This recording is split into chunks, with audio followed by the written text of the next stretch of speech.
ትልቅ ቤት ነው ያላቸው። አባታቸው ከፋፍሎ ይሰጣቸዋል። ወንዶቹ እዛ አጠገባቸው የእናታቸው የአባታቸው ቤት ሰርተው ነው የሚኖሩት ልጆቹ። ገባሻ? ከዛ በኋላ ሴትዮዋን መጣ አሌክስን ወስደዋለሁ አለች። እንዲህ በቃ እንትን አለ አባትና እናት የሌለው ልጅ አለ ሂደህ ከሆስፒታል የምትወስደው ወይ ከመንገድ እንደዛ መጥቻ አሌክስን ወስደዋለሁ አለች። ከዛ እግዚአብሔር ይስጠው ትግራዋይ ወንድሜ ነበር ከኔ ጋር እኔ አደራ ቤተሰቦቿ አለኝ አልሰጥም ማለት ለካ ሴትዮዋ ኩላሊት ምሽጥ ነበረች። ዋይኔ እናቴ ትሙት ይሄ ውሸት ነው ከተባለ እኔ ራሴ ልጁን ነገ ይዤው እመጣለሁ። ሴትዮዋ ኩላሊት ምሽጥ ነበረች። ገባሻ? ከዛ በኋላ እኔ አልሰጥም ማለት እኔ ወንድሞቹ አደራ አለብኝ እናቱ አደራ ብላኛለች አልሰጥም አልወስደውም። ምን ሄድ ከሆነ ሁላችንም ተሰባስበን እንሄዳለን። የምትወስዱት ከሆነ ሁላችንም ነው የምትወስዱን፣ የምታስቀሩን ከሆነ ሁላችንም ተስቀሩትን። አሌክስ ብቻውን አይሄድም ብሎ ጎሮራቸው ላይ ቆሙ። ሊገሉት እኮ ይችላሉ። ገባሻ? ፈጣሪ ሲያወጣው ነው። ከዛ በኋላ እንደዛ ሲላቸው ሴትዮዋ ተወችው። መጨረሻ በምን ተስማማን? $500 አንዱ ወንድማችን ይዛ የተሟጎተልኝ ልጅ ማለት ነው። እንትን አይደል ብዙ እንትን አልነበረውም፣ ብር ምናምን አልነበረም። እና ምን ተባለ? ሁላቸው 500 ብር አውርዱ፣ ከዛ ባህር ትወርዳላችሁ አለ። እነዛ ኦሮሞቹ በትንሽ ቀን ነው ያወረዱት። በቃ እንደዛ ሲላቸው ቶሎ ብለው አወረዱ ብር። ከዛ እኔ ደግሞ ምን አልኩት? እሺ እኛ ምሳችን እናወርዳለን፣ አንደኛው ግን ብር ስለሌለው ከኛ ጋር ተለጥፎ ይሄዳል። ችግር የለም አውርድ እናንተ ተባለ። ከዛ እኔ ምን አልኩ? ወንድሜ እንደወልኩለትና 500 ብር የባህር እየተባልኩኝ ነው።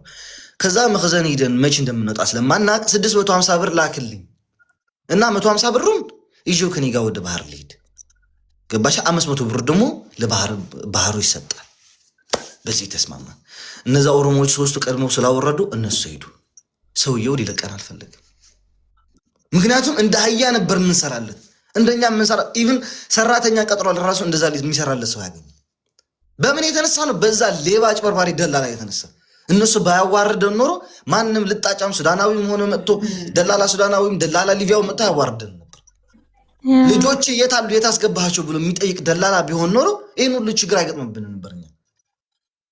ከዛ ያስለፋናል አይገልጾም ያስለፋናል ያ ሑመር ያ በቀል ንዓብድን ኡሙክ ያ ወላዲ ጋሕባ ተሽን ሐላል ምን ይከዘብና እየተባለ ነበር ምሰራው እየተሰደብን።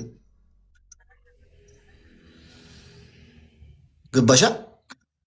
ከዛ መጨረሻ ላይ እኔ ሲመራኝ ምን አልኩት መሰለኝ? ወይ አውጣኝ ወይ እጠፋለሁ። አፍ ላይ ነገርኩት ማርያምን። በቃ እኔ ሰልችቶኛል፣ ወይ አውጣኝ ወይ እጠፋለሁ። አንተ ከኛ ጋር ነው የምትሆነው፣ እኛን ለማን ትተህ ትሄዳለህ አለችኝ እናቱ። ትልቅ ሴት ይዋለች እዛ። እኔም በጣም ወዳት አልዋሽም። ለእኔ በጣም ርህሩህ ሴት ነበረች እናቴ ትሙት። ኢቭን ልብሷን አጥፌ ወደ ቤቷ ማስገባላት ነበር። ብዙ ልጆች አይንከባከቧትም ነበር። ትልቅ ሰው ነች የሚያዩት ትልቅ ሴት ስለሆነች ማለት ነው። ገባሽ? ከዛ እሷ ምትለኛለች እኔን ለማን ትሄዳለህ አለች። እንዴ እኔ እኮ ፕላን አለኝ አልኳት። ፕላን አለኝ ማርያም፣ እኔ ደግሞ ፕላን አለኝ ታውቃለሽ። እኔ ተናግሬው ማላቅ ዘግታም ቤተሰብ ነው ያለኝ፣ ወንድሞች አለኝ አባት የሌላቸው። እኔ እንደ አባት ሆንኩ መሆን የምፈልገው የእነሱን አደራ ስላለብኝ እዚህ ተቀምጬ ምን ነገር ልረዳቸው ስለማልችል መሄድ አለብኝ። ከኋላ ብዙ የሚጠብቀኝ ፕላኖች አሉ፣ ብዙ የሚጠብቀኝ ደሃ ቤተሰብ አለኝ። እኔ እሄዳለሁ አልኳት። ገባሻ? በቃ ነገ ትሄዳላችሁ፣ ከነገ ወዲያ ትሄዳላችሁ፣ ነገ ትሄዳላችሁ፣ ከኔ ጋር ትሄዳላችሁ እያለ 2 ወር ነው። እነዛ ግን አንዴ ሄደው ሞክረው ታስረዋል። ገባሻ? እኛ ግን ይሄን አልሰማንም። ገብተዋል ነው የሰማነው። ምክንያቱም እኛ እንሄድም እንዳንል። ገባሻ? ምክንያቱም በባህሩ ካልተስማማን የግድ ወደ ተራብሎስ ነው የምንወጣው። ከነሱ ጋር አንቆይም እዛ ቤት። እንደተያዙ ሰምቶሱ ለኛ ገባ አለን። ከዛ መጨረሻ ላይ አንድ ጥቁር ነች ምንድነች አላቅም፣ ከየት እንዳመጣት ሰውየው አላቅም፣ ተደፍራ ነው ያመጣት። ከነዚህ ከማሊ ከነዛ መሰለኝ። ገባችኋ? ከዛ ደግሞ የእናቶች እንትን ነበር ምንድን ይባለው ይሄ የሴቶች እንትን የሚመጣባቸው አላ እናንተ እንታይ ዝባል ምንድን ይባለው ገላዋ በጣም ነበር ጠረኑ የሚያስጠላ። እናቴ ቁምት እያልኩሻል። በቃ እንደተደፈረች በደንብ አድርጋ ነው የምትታወቀው። በጣም ይሸታል አይገልጸው። ጠረኗ ማለት ነው። ገባሻ? ከዛ 3 ወንዶች እኛ ነበርን። እሷ ከኛ ጋር ትተኛ ነበር ለራሱ ማለት ነው። ከየት እንዳመጣት አላውቅም። ያበደች ሴትዮ ነች። መጨረሻ ላይ ሴትዮዋ ፕሬስ ነበረባት ፍራሹ እንትኑ የሆነ እኛን ለማስቆየት ብሎ የራሳቸው ቤት ነው የሰጡ። የእንግዳ ማቀበያ ያላቸው የራሳቸው ሰርግ ምናምን ሲኖራቸው ትልቅ አዳራሽ አለ። እዛ ነበር ምንተኛ ሶፋ ምናምን ያለበት። ሶፋው ላይ ይሄ የእናቶቿ ፈሰሰባት። ገባሻ? ተበላሽ እናቲቱ። ከዛ ሰውዬው አበደ ልልሾች አበደ። በቃ የዛን ጊዜ ቢገለንም ራሱ ደስተኛ ነው። ቢገለም ደስተኛ ምንም አይመስለውም ነበር። ገባሻ? እሷ ዝም ብላ ትስቃለች፣ ዝም ትላለች፣ አንዴ ታኮርፋለች፣ አንዴ ትስቃለች። በቃ እንዳበደች ብዙ ወንዶች እንደተደፈረች የታወቀች ሴት ሆነች። ከዛ አወጣት። ወዴት እንደወሰዳት አላውቅም። ወሰዳት፣ በዛው አድርጋ ሄደች። ከዛ እኛ ጠውት ተባልን። እኔ አጠኩት። ያለ ጓንት ነው ጠው የተባልኩት፣ ያለ ጓንት። ገባሻ? እኔ ፈጣሪ ሲያወጣኝ ነው እንጂ ያለ ጓንት ነው ያጠብኩት። እሷን እንትን ፍራሹን ጠብ ተብዬ ማለት ነው። አጥቤ ፍራሹን ይኸው አስቢው። እቺ ልጅ ወይ ኤችአይቪ ቢኖርባት ወይ ሌላ በሽታ ቢኖርባት ወደ እኔ አይጋባም ነበር። ድሮ ነበር የሚይዘኝ እኮ ድሮ። እጠብ ተብዬ ጓንት ሳይሰጠኝ ነው። አስቡት፣ ሊቪያ ላይ ጓንት አለ፣ ሁሉም ነገር አለ። ጓንት ሳይሰጠኝ ነው እጠበው ተብዬ ያጠብኩት። እጠበው በዛ ወራዳ የኛ ሰምሳሪ ደላላ የነበረው ስለማይከታተለን የነበረው በሱ ምክንያት ነው። አጥቤ አስጥቼ መጨረሻ ላይ እሺ አጥበነዋል፣ ጨርሰነዋል፣ ቤቱን አጽድተነዋል። የእንግዳ ቤት ስለነበረ ትልቅ አዳራሽ ነበር ቤቱ፣ አጽድተነዋል። አሁን የምትፈልገው ነገር የለም አይደል? መኪና ላክልን እንሂድ። ወደ ባህሩ ላከን።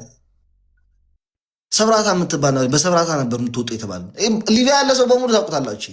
ሰብራታ የሚባል ቦታ ነበር፣ በዛ ነበር የምትወጡ የተባለ ነው። ከዛ በኋላ እሺ ወደ ሰብራታ ላከን፣ ወደ ካምፑ ላከን። እዛ ሆነን እንጠብቃለን። 2 ወርም ትሁን 1 ወርም ትሁን 3 ወርም ይሁን እዛ ሆነን እንጠብቃለን። በቃ ወደዛ ላከን። ምክንያቱም ተስፋ አጣን። እኛ ብቻ ነን ሀበሻ። እዛ አልሐሻን የሚባለው ከተማ አንድ ጠር የሚብል ሀበሻ የለም። ሱዳናዊና እነዚህ ማሊ፣ ሴኔጋል፣ ጊኒ ምናምን የሚባሉ ናቸው የሚኖሩት። የመዓመር ቀዛፊ ደጋፊዎች ናቸው እንዳል በሙሊቱ አገሪቷ ማለት ነው። የዛ አልሐሻ የምትባለው ከተማ እንደዛ ስንለው ሰውየው አሻፈረኛል። አንዴ በግ ያስጠብቀናል፣ አንዴ ጉድጓድ ያስቆፍረናል፣ አንዴ የ2 ዓመት ቆሻሻቸው የነሱ የነበረ ያስጠርጉናል፣ አንዴ የእናታቸው ምንጣፍ ያሳጥቡናል፣ ቤታቸውን ያስወለውሉናል፣ አዲስ የሰሩትን ቤት ሄዳችሁ ጠርጉ ይሉናል። እማንሰራው ስራ ምን ነበር? በአፍንጫችን ታንቀን ነበር የምንሰራው። አልሰራም ካልን የሚመጣብን ስለምናውቀው ማለት። አሁን እኔ በጋ ጠብቅም የራስን ጠብቅ ብለው ምን እንደሚገጥመኝ የራስ ያውቃል። ገባሻ? ከዛ ምንም አማራጭ ስለሌለን ሶሪ ጋይስ።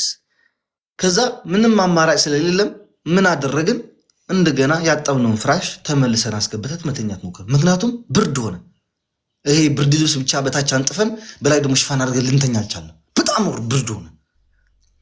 ከዛ በኋላ አስገብተነው እንደገና ምን አለ፣ በቃ ዛሬ ከብዙ ቀናቶች በኋላ ነው፣ ለ2 ሳምንት 1 ሳምንት በኋላ ማለት ነው። ዛሬ ትወጣላችሁ፣ ቤቱን በደንብ አድርጋችሁ አጽዱት፣ ፍራሹን ጠቡት፣ የፍራሹን እንትን አለ ልብስ እሱን አውጣታችሁ እጠቡት በሙሉ፣ ዛሬ ትወጣላችሁ ተባለ።